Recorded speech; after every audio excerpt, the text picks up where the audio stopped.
Radio 2M. Faites entrer l'invité. Avec Fathia El-Aouni.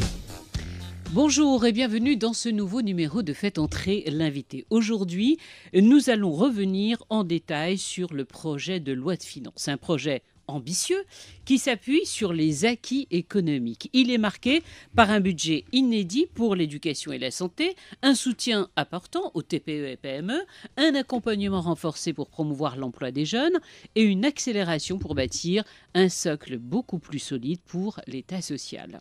Les investissements publics-privés, les investissements étrangers, la bonne gouvernance, pas facile de décrypter tout ça, on en convient. Beaucoup de questions et celle qui a accepté d'y répondre, eh bien c'est Nadia Ftah, la ministre de l'économie et des finances. Bonjour. Bonjour, ravie de votre invitation. C'est moi qui vous remercie d'y avoir répondu et spontanément. Juste avant de rentrer en détail dans cette loi de finances, en vrai de vrai, Madame la ministre, on voit en Europe que ça se passe plutôt mal en ce moment, économiquement parlant. L'Europe, ce sont là que se trouvent nos principaux partenaires. Comment on s'en sort économiquement parlant et avons-nous vraiment une croissance solide ? Effectivement, ça fait 4 ans qu'on a un monde extrêmement turbulent. On a eu le Covid, on a eu la guerre en Ukraine, l'inflation et aujourd'hui beaucoup de tensions géopolitiques qui ont des répercussions sur le commerce mondial et sur l'économie. Nous en sortons bien.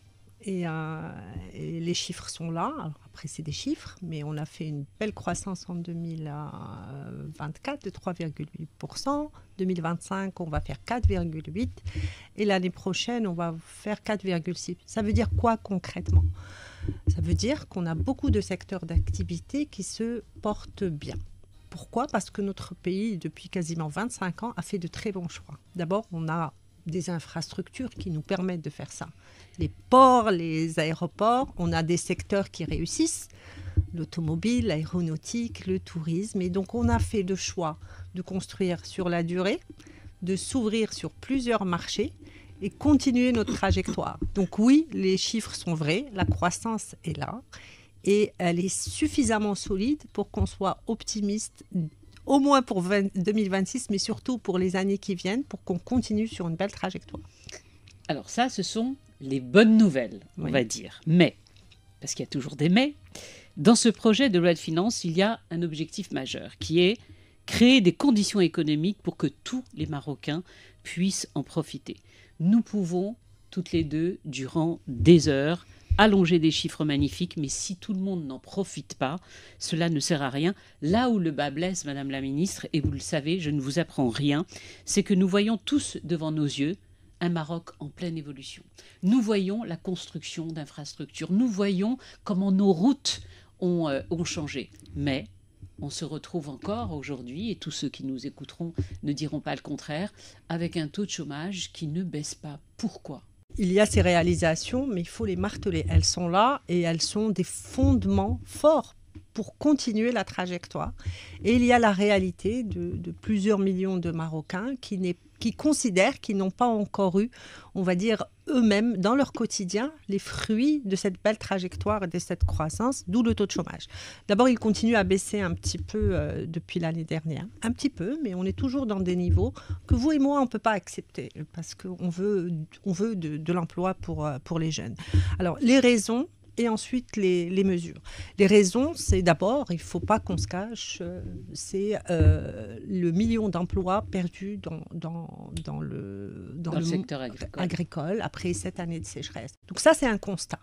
L'autre constat, c'est que les investissements arrivent, les stratégies sectorielles se déploient, mais il y a un décalage. Quand on se réunit et quand on dit dans un les comités d'investissement pour la charte d'investissement, nous nous sommes réunis qu'il y a 400 et quelques milliards de dirhams et 65 000 emplois directs, ces 65 000, ils mettent quelques années à arriver. Voilà. C'est ça. Donc, ce qui nous est demandé aujourd'hui et ce que propose la loi de finances concrètement, c'est des programmes d'abord pour les emplois ruraux. L'emploi rural, c'est quoi ? C'est le cheptel. Le cheptel, il y a des gens qui s'occupent du cheptel. C'est des solutions pour l'eau. C'est les centres ruraux émergents. c'est également que cet effort d'investissement ruisselle. Parce qu'il y a les emplois que va faire Safran, qui est une belle réussite dans On va en parler dans un instant. Mais il faut que la PME et la TPME profitent également. Le décret des marchés publics. Alors attendez, voilà, là, parce que vous allez aller un peu trop vite. Vous savez, nous avons essayé de décrypter depuis le début de cette loi de finances, quand les détails ont été rendus publics, de tout comprendre. Première question de nos auditeurs, et j'aimerais bien que vous y répondiez, on a fouiné. Galouna, mais attendez, Blati, c'est quoi une TPE? PME, le mot est habituel. TPE, et vous m'arrêtez si je me trompe, ce que l'on appelle les TPE, ce sont des entreprises de moins de 5 salariés et qui réalisent, je crois, un chiffre d'affaires annuel de moins de 3 millions de dirhams. La question est extrêmement pertinente, d'abord parce que souvent, on met les TPE et les PME dans les mêmes programmes. Et ça, je vous l'accorde. Puisque, et c'est l'inconvénient de l'avantage, c'est qu'au fur et à mesure que notre tissu économique se développe, on a des vraies PME, on en veut plus, celles qui font plus que 50 millions et celles qui sont entre 3 et 50 millions. Et sur la TPE, on a tout.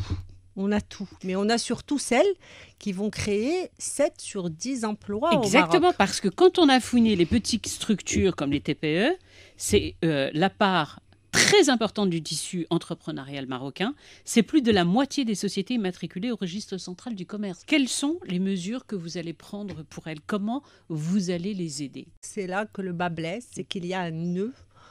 Ce sont celles qui souffrent le plus aujourd'hui. Qui souffrent le plus et qui vont nous aider à solutionner le travail de l'emploi. Alors, pour ces entreprises, très souvent, on a des réclamations, on a des demandes sur leur financement. C'est un sujet. L'État essaye en permanence, on va dire, de trouver des solutions, de garanties, de travailler avec le secteur bancaire, avec toutes les parties prenantes, parce qu'elles sont mal, on va dire, mal loties en ce qui concerne les financements. Mais je pense que ce n'est pas le problème. Le problème, c'est qu'effectivement, elles n'ont pas accès au marché. À la base, il faut quand même un business case qui soit solide au départ. Et elles sont les plus concernées par le sujet de la formation. Elles doivent recruter et garder leurs employés. Ça, c'est extrêmement important. Mais pour ça, il faut qu'elle ait de la visibilité. Donc moi, quand je suis une petite TPE, que j'ai eu de la chance une fois, je ne sais pas, d'avoir un bout d'un marché public, il faut que demain, j'en ai plusieurs et que je puisse continuer, parce qu'il faut que j'investisse, pas que dans le capital humain, dans un équipement, etc. Donc, ils ont besoin de visibilité et de solidité pour continuer leur travail. Donc, pour elles, qu'est-ce qu'on a aujourd'hui? On a une charte d'investissement avec une enveloppe qui est dédiée, on va dire, pour les aider à l'effort d'investissement de ces TPME. On a aussi tous les programmes d'apprentissage.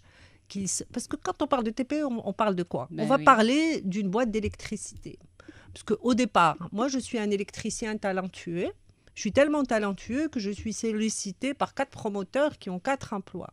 Je suis très bien. Mais moi, je ne sais pas recruter, enregistrer à la CNSS, acheter des équipements. Parce qu'aujourd'hui, typiquement, le bâtiment, c'est vraiment un exemple intéressant. Parce que c'est peut-être pas les... Oui, vous dites électricien, comme on pourrait je vais dire vous parler plombier. Voilà. Et de la même manière. Alors, l'électricien, en général, sur votre téléphone et sur le mien, il s'appelle, je ne sais pas, Mustafa l'électricien. Khalid. Mais voilà, Khalid, voilà, on s'échangera. Mustafa, il est très bien. J'espère que Khalid c'est que Khalid et Mustafa, je suis certaine que pour mieux gagner leur vie, et pas seulement, ils gagneraient à employer 15 personnes, à prendre 4 chantiers de plus, à ne plus courir lui-même pour recouvrer, faire du porte-à-porte pour dire « je fais avec l'immeuble les salides ». Donc, c'est ces nœuds-là qu'il faut qu'on règle. Mais comment? Alors, d'abord, sur la partie protection sociale. C'est protection sociale, on a créé des cadres pour leur dire rentrez dans le formel. Parce que si Mustafa, pour avancer, il faut que vous ayez avec vous 15 personnes. 12 autres électriciens. Je pense qu'il y a énormément de Marocains dans la situation que vous décrivez, et pas seulement des gens d'un certain âge, y compris nos jeunes. Parce qu'aujourd'hui, monter une boîte, on se dit c'est juste impossible.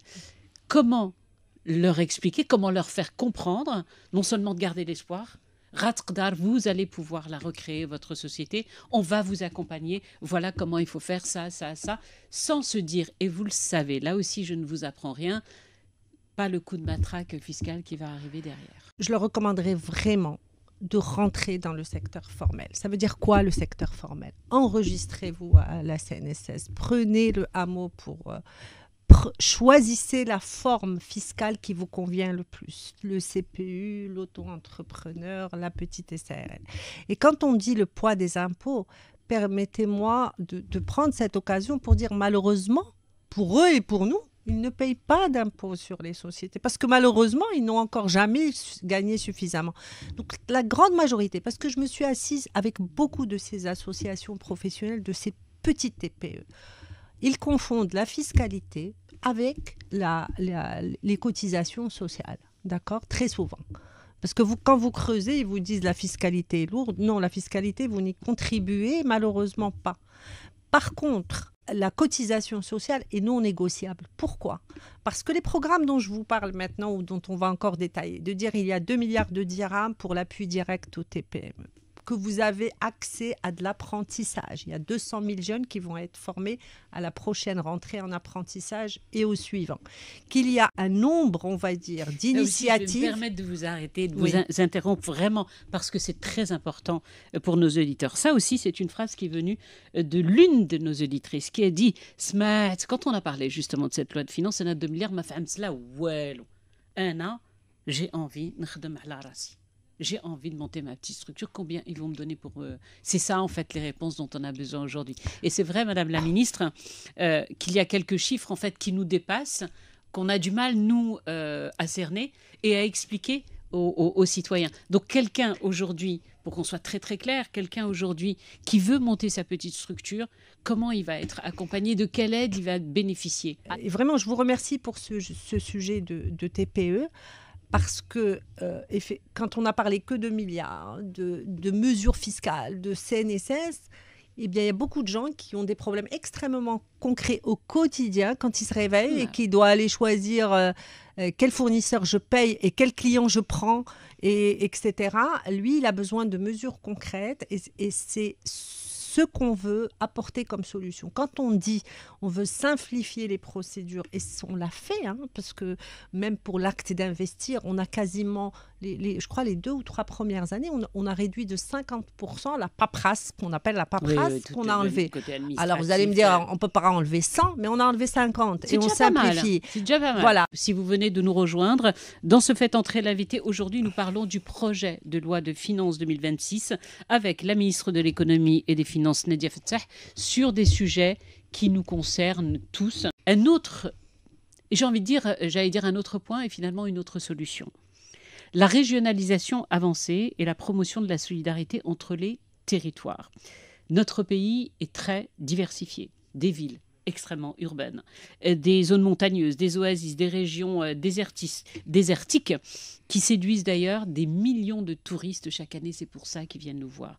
Mais là aussi, où le bas blesse, une nouvelle fois, on se dit que tout le monde n'en profite pas. Ce sont ces zones enclavées qui souffrent encore aujourd'hui. Dans ce projet de loi de finances, ce qui est prévu, c'est l'extension du programme des centres ruraux émergents. Est-ce que vous pouvez nous expliquer clairement de quoi il s'agit? Bien. Parce que ça aussi, c'est peut-être l'une des solutions pour nous encourager tous. Très bien.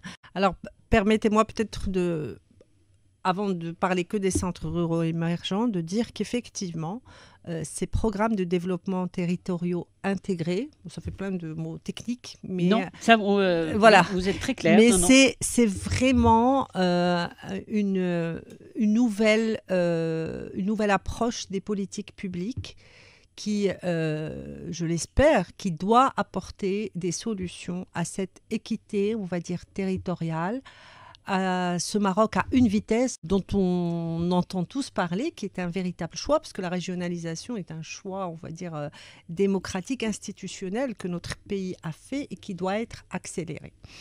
Qu'est-ce que ça veut dire des programmes de développement territoriaux intégrés?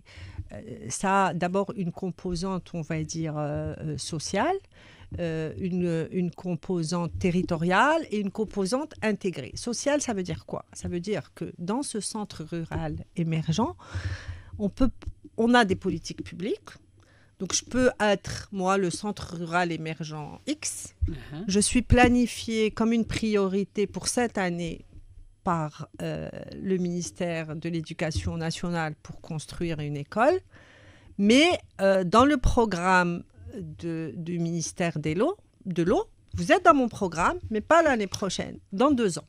Donc, on va arriver, on va dire, ils ont cruellement besoin ici de l'école, mais si j'apporte l'école et que je ne l'ai pas branché à l'eau et que les 5 enseignants qui devaient venir, en fait, les concours ont tardé, ils ne seront pas prêts, ça va prendre du temps. Et donc, moi, je l'ai promis, cette école. Et l'élu local aussi l'a promis. Et l'autorité locale, elle y a travaillé. On a mis l'argent.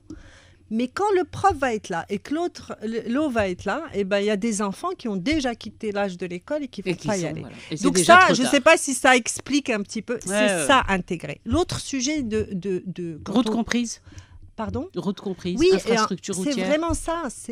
Par exemple, on sait que l'école, c'est la salle de classe. Ça ne sert à rien de mettre l'école et le superbe commerce si on ne peut pas y accéder. C'est le professeur. C'est tout.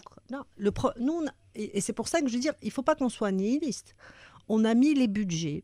Ce n'est pas un gros mot, les budgets. C'est de l'argent. C'est de l'argent public qu'on a choisi ensemble de dédier. De dire, on va les construire, ces écoles. On va mieux rémunérer les enseignants parce que oui, ils doivent être mieux rémunérés. On doit mieux les former. Tout ça, on l'a fait. Mais si ça n'arrive pas en même temps que le transport scolaire des petites filles et des petits garçons qui marchent 3 km et que les parents n'en voient pas, quelque part, on va nous dire, mais moi, ma fille, elle est toujours à la maison et elle ne va pas à l'école. Donc, c'est ça qui nous est demandé. Et c'est vraiment ça qu'on veut mettre dans ces programmes de développement territoriaux intégrés. L'effort public sur les secteurs sociaux est là. Sur l'infrastructure est là. Il faut de la coordination, de la synchronisation et puis mesurer.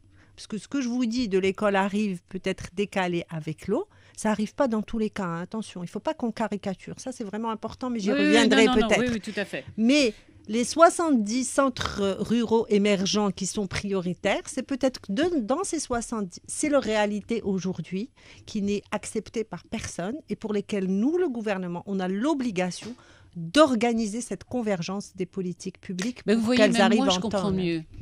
Parce qu'effectivement, à tous ceux qui vous disent « mais pourquoi vous ne l'avez pas fait avant ?» C'est bien joli sur le papier maintenant de nous dire « vous allez faire et vous allez construire ». Ce que vous nous expliquez aujourd'hui très en détail, c'est que ça ne sert à rien de faire l'école tant que la route n'y arrive pas et que ça demande du temps. Ça ne sert à rien de faire une belle petite entreprise, quelle qu'elle soit, pour justement que ça booste économiquement et que le village puisse vivre, s'il n'y a pas en fait tout l'écosystème autour. On va être d'accord sur ça. Oui. Peut-être là où il faut vraiment plus que nuancer, de ne pas dire qu'on n'a jamais fait ça. Ce qui nous est demandé aujourd'hui, c'est d'accélérer ce... Voilà, c'est ça, c'est ce que je vous dis. Non, mais je vous demande de le réinsister pour dire... Je le réinsiste. Que sur les 8 millions d'enfants qui vont à l'école aujourd'hui... À tous ceux qui vous disent, mais pourquoi vous ne l'avez pas fait avant, la première des choses, c'est parce que non seulement ça a été fait, mais ce qu'il faut se dire aujourd'hui, et le constat, c'est d'aller beaucoup plus vite parce qu'on en a cruellement besoin et absolument partout sur l'ensemble du territoire. Absolument. Et ça, ce sera le cas. Très bien. On va entrer, si vous le voulez bien, sur le volet de la santé et l'éducation. Un énorme effort, un budget inédit, 140 milliards de dirhams, et la création de 27 000 postes budgétaires. Je m'arrête sur ce chiffre, figurez-vous. Il y a eu quelques confusions, puisque certains ont relayé beaucoup sur les réseaux sociaux la création de 27 000 emplois. On a l'occasion de vous avoir 27 000 postes budgétaires. C'est quoi? Alors, un poste budgétaire, c'est un poste technique pour dire on va mettre le budget pour que le ministère puisse, les 2 ministères en l'occurrence, puis sont autorisés, ont les moyens de recruter dans les prochains, dès que la loi de finances est votée, en espérant qu'elle soit votée.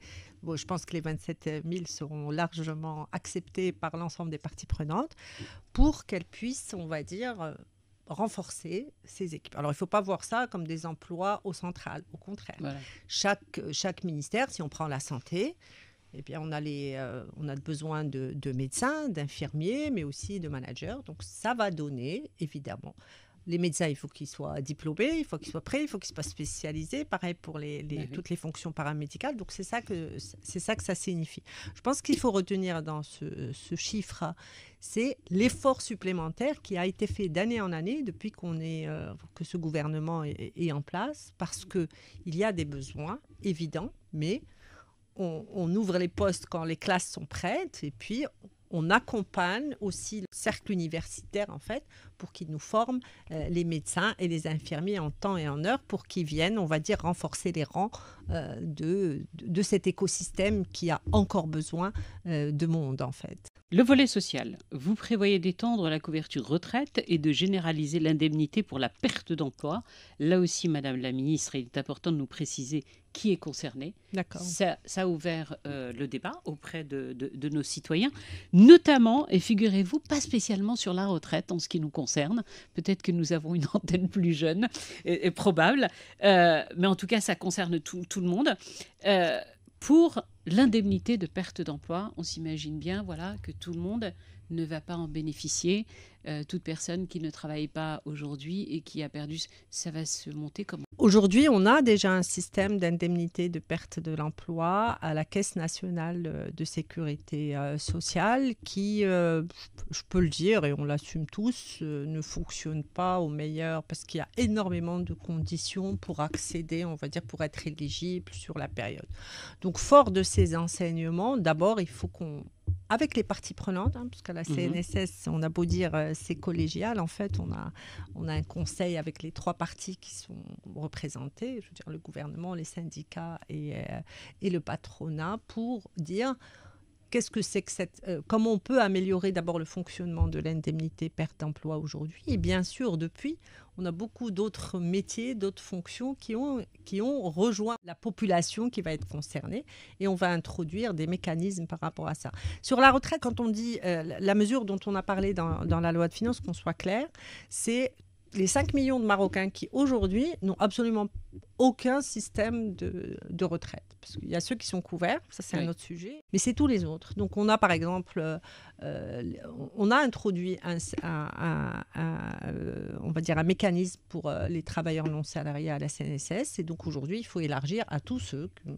Je suis artisan, je suis agriculteur, je suis, on va dire, un citoyen qui a une source de revenus. Je n'ai pas programmé ma retraite, donc on va clarifier. Et puis pour les jeunes, pourquoi c'est important ? Parce qu'aujourd'hui, dans beaucoup de systèmes, on a ce qu'on appelle des systèmes pour répartition. Donc aujourd'hui, ceux qui sont à la retraite, on va dire, leurs pensions sont payées avec les cotisations de ceux qui travaillent. Donc c'est un beau sujet de solidarité entre générations. Et donc, il y a une chose dont on est sûr, heureusement, c'est que quand on commence à travailler, on va s'arrêter un jour, et je l'espère pour vous et moi, et qu'on a une retraite ça fait déjà partie de notre culture. Absolument. Nous, on n'a pas de maison de retraite, c'est les enfants, les Loualidine. Mais là, s'il y a une petite aide en plus, elle ne sera pas de refus. Une question à laquelle je vais vous demander de répondre par oui ou par non, tout simplement. Le programme d'aide directe à l'acquisition du logement, est-ce qu'il va se poursuivre ? Oui. C'est dans la loi de finances, il est là et il y a un budget qui est là. Voilà. On a un secteur vital, on l'a abordé tout à l'heure, mais un peu brièvement, c'est celui de l'économie agricole. Est-ce que là aussi, les voyants sont aujourd'hui au vert parce que le manque de pluie, la sécheresse actuelle nous inquiète ? Est-ce que vous avez prévu d'être au chevet de nos agriculteurs et de nos éleveurs ? Si oui, comment et combien ? Bien, hélas, le sujet de la sécheresse est un sujet, on va dire, permanent aujourd'hui parce que changement climatique, etc., etc. Je pense que c'est extrêmement important, c'est que les politiques publiques que nous menons depuis 4 ans, l'objectif, c'est de dire on ne va pas gérer l'année où il n'y a pas de pluie. Malheureusement, ça a été presque les 4 dernières années, et même les 7 dernières. Il faut qu'on trouve des solutions structurelles à ce sujet. Et je pense que notre pays a extrêmement bien avancé pour ça. Il y a 30 ans, quand on avait une mauvaise année de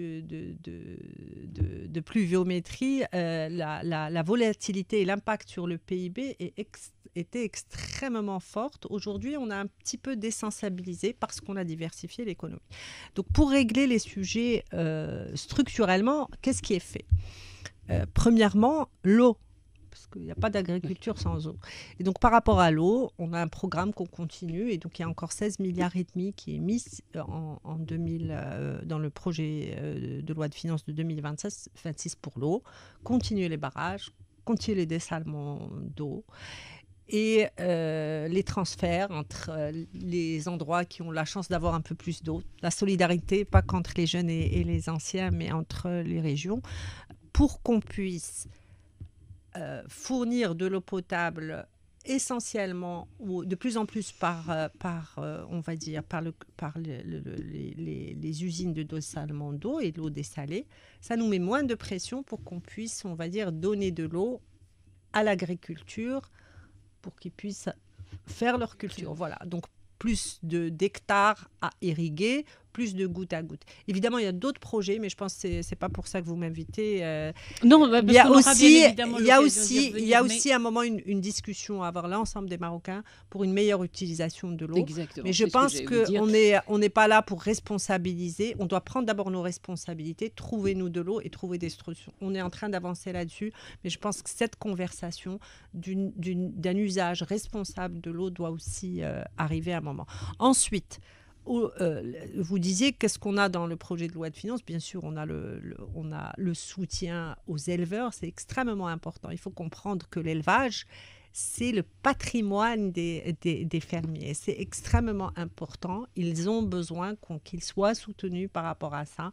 Et le programme est lancé. C'est fondamental qu'ils soient préservés. Et puis, dans les programmes de développement territorial, on est passé vite tout à l'heure, dans les zones régionales, quand on dit on va faire en mauvais français, on va dire des propositions, des plans d'action, des priorisations bottom-up, et bien dans chaque région, il faut qu'on trouve aussi des solutions économiques peut-être autres pour compléter les revenus. Et vous avez des régions, je vais prendre Azilal, je ne sais pas pourquoi, mais on va prendre Azilal. Pourquoi pas ? Pourquoi pas ? Bon, dans Azilal, il y a de l'agriculture, il y a une belle transformation vers le safran. Le safran, ça occupe 3 mois par an. Après, c'est une très belle région qui est visitée par les touristes. Donc, il faut des guides touristiques. Et puis, on a du très, très bel artisanat. Et là, encore une fois, les programmes intégrés, le même jeune, il a étudié les langues, il s'est débrouillé comme il a pu, il l'a fait sur Internet ou il l'a fait à l'école, peut-être moins à l'école, mais bref. Mais c'est un très bon guide touristique qui est passionné. Internet, madame la voilà, ministre. donc on parle toutes les langues. Pendant 3 ou 4 mois, il est guide, donc il faut qu'il ait une conversation avec le ministère du Tourisme pour dire qu'est-ce qu'il fait dans le milieu.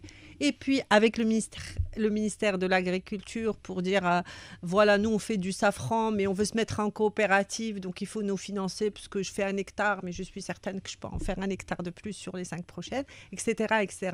Donc ce que je veux dire, c'est qu'il y a les grands chiffres de dire il y a 16 milliards pour l'eau, il y a X milliards pour ça, mais il y a une transversalité en fait dans beaucoup des politiques publiques. Et vraiment, il faut que l'impact, le dirham soit perçu par le maximum de Marocains. Je ne peux pas vous faire la promesse aujourd'hui, maintenant, que tous les Marocains, demain, avec la loi de finances 2026, vont faire de façon spectaculaire. Beaucoup de choses sont faites. Elles sont faites au quotidien. On doit les expliquer mieux et les faire arriver le plus possible, le plus vite possible, à chaque citoyen dans le milieu rural, mais urbain aussi, parce que dans le périurbain aussi, on a des sujets. Un dernier volet que je souhaitais aborder avec vous, et non des moindres, pour notre pays, c'est bien sûr celui des investissements. Le royaume séduit de plus en plus. Nous l'avons vécu récemment avec le géant mondial de l'aéronautique, Safran. Personne n'aurait imaginé ça il y a encore quelques années. Comment, Madame la Ministre, booster davantage les investissements privés, qu'ils soient nationaux ou étrangers? On est déjà pas mal, on va le dire, là-dessus on est bon. C'est pas mal, quoi. Comment on va encore plus loin? Alors oui, moi je pense effectivement, et merci de rappeler qu'on a fait, on va dire, on a fait de très très belles avancées par rapport à ça. Et là, je pense que nos résultats macroéconomiques doivent être soulignés à ce moment-là précis, pas parce que je veux, on va dire, rappeler les réalisations, mais quand on dit on fait 4,8% de croissance cette année et l'année prochaine, qu'on maîtrise le déficit budgétaire, qu'on réduit la dette et qu'on récupère l'investment grade du Maroc, donc par Standard & Poor's, ça veut dire quoi? Ça veut dire que les institutions internationales indépendantes qui disent est-ce que le contexte macroéconomique est solide, est-ce que c'est une économie solide aujourd'hui et prometteuse pour demain, ils ont tranché la question aujourd'hui en disant oui. Et on a négocié, parce qu'on l'a perdu en 2020 et 2021 avec l'ancien gouvernement. Et on a dû dire, tous les ans, on disait, mais regardez, on a de bons... Voilà et donc, ça signifie quoi? Ça signifie qu'on a des investisseurs qui nous connaissent, qui ont investi chez nous depuis 5-10 ans, qui font des pas de géants dans ce partenariat de demain, l'aéronautique, parce que l'aéronautique, ça a démarré il y a 20 ans, on faisait des câbles. Aujourd'hui, on fait des moteurs. Avec des partenaires qui disent on a travaillé avec vous, on a formé avec vous des ingénieurs, on a formé avec vous des techniciens, on a vendu des avions équipés par vous, par votre travail. Eh bien, il est temps qu'on aille un pas au-dessus. Donc, quand on a ces résultats, ces investisseurs qui nous connaissent, ils font plus et mieux. Et ceux qui ne nous connaissent pas, regardent et disent c'est une belle solution, c'est une très belle plateforme, c'est un peuple talentueux avec des beaux atouts qui promet, qui est fiable. Donc ça, c'est fondamental, c'est très important. Donc quand on nous dit pourquoi vous allez leur parler, mais bien sûr qu'on doit leur parler. Ils sont venus cette année avec quasiment plus de 40 milliards à fin septembre d'investissement. Ça, c'est du vrai argent qui est rentré. Et cet argent, c'est des emplois. Et c'est des emplois de plus en plus qualifiés. Voilà. Sur l'investissement privé au Maroc, la trajectoire, elle a été dessinée. Les orientations données par Sa Majesté sont claires. On veut que le privé représente 2/3 de l'effort d'investissement. Alors, chaque fois, on nous dit que c'est contradictoire avec l'État qui investit plus. Absolument pas. Quand l'État investit plus, c'est toujours créer les conditions favorables pour plus d'opportunités. Je vous donne un exemple très simple. Quand vous allez à Tanger Med, on dit c'est le plus grand port. Alhamdoulilah, c'est un succès phénoménal, planétaire. C'est aussi ce qui a permis une zone industrielle. Fort de ça, on va aller à Nador West Med. Et à Nador West Med, on a 2 des plus grands, on va dire, géants du maritime qui ont dit, on l'a fait avec Tanger, je sais pas, on n'était pas sûr, mais on l'a fait, c'était bien. Mais là, on est sûr, on va aller faire à Nador. Inch'Allah, on va le faire à Dakhla. Et à la fin, qui c'est qui construit les routes? Qui c'est qui travaille dans ces usines? C'est les Marocains, le capital marocain, les ingénieurs marocains, les employés marocains. Donc, quand on fait cet effort d'investissement supplémentaire, c'est parce que fort de certaines réussites, on doit en faire davantage et dans toutes les régions. Ensuite, faciliter l'acte d'investissement, c'est un travail au quotidien. On a réformé les CRI, on travaille, on digitalise, on a une stabilité fiscale. C'est important. Parce qu'avant, dans une loi de finances, et vous verrez que on passait des heures à dire, est-ce que je rajoute tel taux? Non, aujourd'hui, on a une fiscalité. On a fait une promesse quand ce gouvernement est arrivé de dire, on va implémenter une loi fiscale, puis on va laisser la fiscalité tranquille. Elle avance bien, on a des beaux résultats. Mais moi, quand j'investis pour 25 ans. Donc, je ne peux pas dire qu'est-ce qu'ils vont nous mettre dans la loi de finances l'année prochaine. On ne va rien mettre d'autre que ce sur quoi on s'est mis d'accord, c'est-à-dire un cadre le plus compétitif pour un pays qui avance, mais qui a besoin d'avancer plus et partout. Voilà. Avant d'être ministre, vous êtes une citoyenne, comme moi, comme tous ceux qui nous écoutent.